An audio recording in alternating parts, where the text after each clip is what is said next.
Doors are now open at the new HSHS St. Anthony's Memorial Hospital emergency room in Effingham. Our last renovation actually occurred 25 years ago.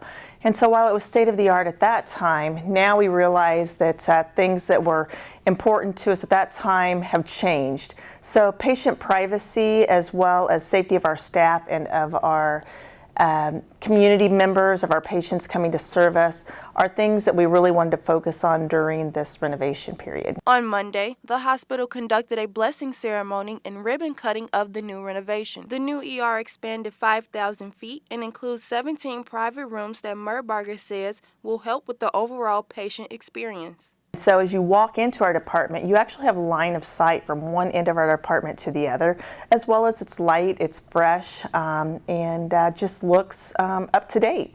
Murbarger says expanding the floor plan and making the rooms singular has allowed for a better relationship between patients and their physicians. So in responding to patients wanting a more private setting, they can have those conversations with physicians without fear of somebody else hearing exactly what they're saying. It allows you to have more of a personal touch so that people will share whatever's truly on their mind. It allows the physician to be able to take care of them better because they've got all the information that they need. Murbarger says the renovation is also an improved environment for staff.